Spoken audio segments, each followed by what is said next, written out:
Halo, kembali lagi bersama saya Garia Sledini. Di sini saya ingin menjelaskan penulisan kosakata dalam bahasa Indonesia yang ternyata masih banyak orang yang menggunakan kosakata yang salah. Dan kadang tuh terulang karena kita merasa kosakata ini merupakan kosakata yang benar karena mayoritas orang juga menggunakan kata itu ya. Jadi kayak kita sudah terbiasa untuk menggunakan kata itu dari kita kecil. Nah, maka dari itu mari bersama-sama kita belajar, kita telaah, kita lihat lagi yang benar tuh kayak gimana. Oke teman-teman, mari kita mulai. Oke, yang pertama itu ada kata silahkan atau silakan. Jadi perbedaannya cuma terletak di satu huruf H. Silahkan dan silakan. Oke, teman-teman, jika kita datang ke suatu tempat atau kita sedang berkunjung ke rumah salah seorang teman kita, pasti dia menyapa kayak gini. Ayo, silahkan masuk, gitu kan. Nah, pasti sering nih mendengar kata tersebut. Jadi karena kita udah lumayan sering mendengar kosakata ini, kita jadi mikir, oh berarti silakan tuh kata-kata yang benar dan emang biasa dipakai gitu kan. Ternyata kalau kita cari di KBBI sendiri, kita tidak akan menemukan kata silah, melainkan kita akan menemukan kata sila. Kata sila sendiri memiliki arti perintah. Maka biasanya kata silakan itu merupakan perintah halus yang cukup halus. Nah, maka lain kali nih kita kalau mau bilang silakan, kita bilang silakan, bukan silahkan ya teman-teman, untuk memperbaiki kosakata yang benar. Oke, yang kedua itu ada antri dan antre. Nah, biasanya ketika kita sedang jalan-jalan nih sama teman-teman kita, pasti di suatu kondisi ada teman kita yang nyeletuk kayak gini nih, kayak bilang, guys, aku lapar banget nih, cari makan yuk, gitu kan. Nah, terus ada salah seorang teman lagi yang bilang kayak gini, ayo di sana, coba deh lihat, kayaknya enak.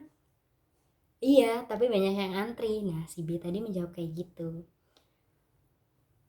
Nah, dalam percakapan tersebut tuh kata antri menurut teman-teman udah bener atau salah? Jadi yang bener tuh antri atau antre menurut kalian? Jika kalian jawab antri, maka kalian yang salah. Kata antre sendiri merupakan kata yang benar, meskipun emang di kehidupan sehari-hari kita, di tempat-tempat umum, kita banyak menemukan tulisan atau platform yang kayak gini nih bilangnya. Mohon mengantri dengan baik gitu kan ya, agar tidak terjadi kerusuhan. Nah, padahal yang sebenarnya itu mengantre ya. Jadi setelah kita tahu nih, lain kali kita menggunakan kata mengantre bukan mengantri. Oke, selanjutnya itu ada aktivitas atau aktivitas. V dengan F. Untuk penulisan ini tuh di KBBI, jika kalian cari tuh pasti ketemu sebenarnya. Kata dengan kata dasar aktif. Nah, yang sebenarnya tuh adalah aktivitas ya. Tapi kalau kalian cari di KBBI masih dapat nih aktivitas gitu kan. Kenapa perlu diingat bahwa kosakata ini merupakan serapan dari bahasa asing ke bahasa Indonesia. Nah, bahasa asing ini diserap baik dalam bentuk kata dasar maupun kata berimbuhan. Sesuai dengan kaidah imbuhannya. Imbuhan asing yang berakhiran ity akan diserap bersama kata dasarnya. Maka dari itu kata aktif akan tetap diserap menjadi aktif. Nah, sedangkan kata activity akan diserap menjadi aktivitas. Untuk contoh lainnya tuh kayak efektif dan efektivitas gitu kan. Selanjutnya yang keempat ada praktek atau praktik. Nah, sebagai contoh kayak gini nih. Misalkan, sorry ya guys, aku gak bisa ikut kumpul nih, ada praktek masak besok, jadi mau cari bahan gitu kan. Nah, menurut kalian praktek atau praktik nih yang benar? Sekali lagi, jika kalian jawab praktek, maka kalian salah. Yang benar tuh praktik, teman-teman. Jadi kata praktik sendiri itu berasal dari bahasa Inggris practice. Untuk setiap kata yang memiliki akhiran isi, maka perubahan yang tepat ke dalam bahasa Indonesia adalah menggunakan kata ika. Menggunakan imbuhan ika, bukan kata tapi imbuhan ika. Sehingga penulisan yang tepat adalah praktik. Nah, ini berlaku untuk kayak, sebagai contoh kayak gini ya. Sarah merupakan salah seorang korban malpraktik dari sebuah klinik kecantikan. Bukan Sarah merupakan salah seorang korban dari malpraktek sebuah klinik kecantikan. Lain kali jangan gunain yang praktek ya, tapi praktik. Oke, yang keempat itu ada analisa atau analisis. Menurut kalian nih, kalian pasti sering juga dengar kan kata analisa. Kayak, marilah kita menganalisa suatu bacaan ini, gitu kan. Padahal sebenarnya yang benar itu analisis. Karena analisis sendiri berasal dari bahasa Inggris, yaitu analysis. Dalam penerapannya ke bahasa Indonesia, akhiran yisis berubah menjadi isis. Jadi catatan yang benar itu adalah analisis, bukan analisa. Oke, untuk yang keenam itu ada nasihat atau nasihat. Nah, menurut teman-teman lagi nih, yang benar tuh nasihat atau nasihat sih?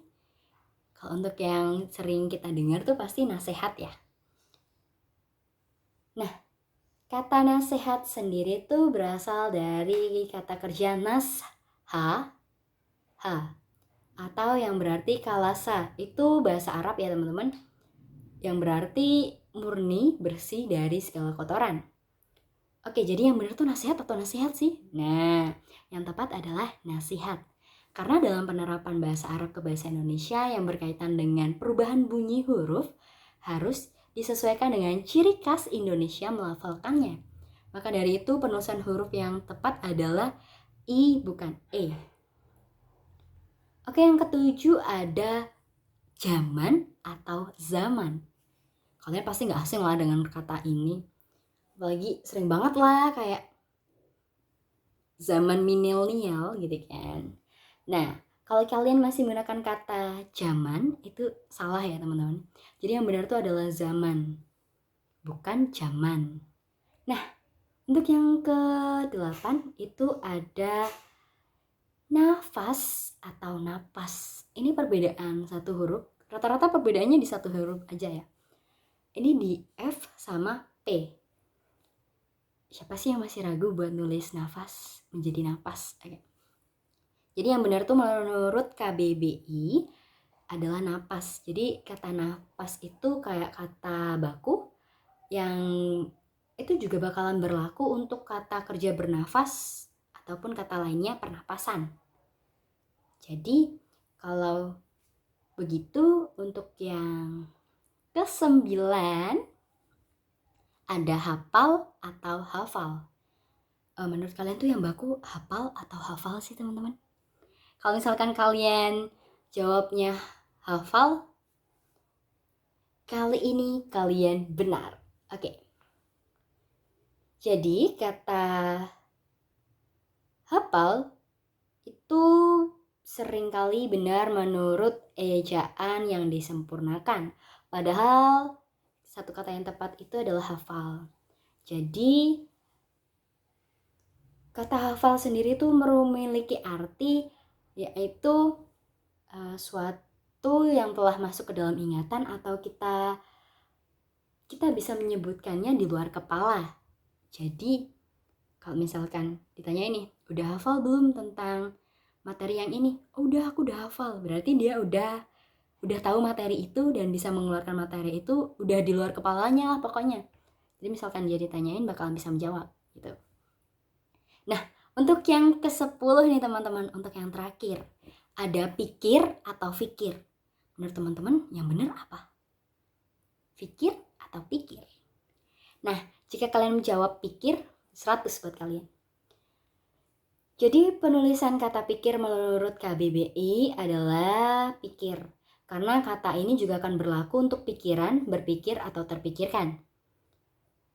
Nah, itu dulu teman-teman yang bisa saya sampaikan. Jika ada salah kata atau pelafalan lagi, saya mohon maaf. Dan saya harap semoga video ini dapat membantu untuk pelafalan kosakata kalian ya teman-teman. Dan saya harap kita semua bisa tahu dan bisa menggunakan pelafalan yang benar di kemudian hari. Oke, terima kasih telah menyaksikan. Sampai jumpa di video yang selanjutnya dan bye-bye.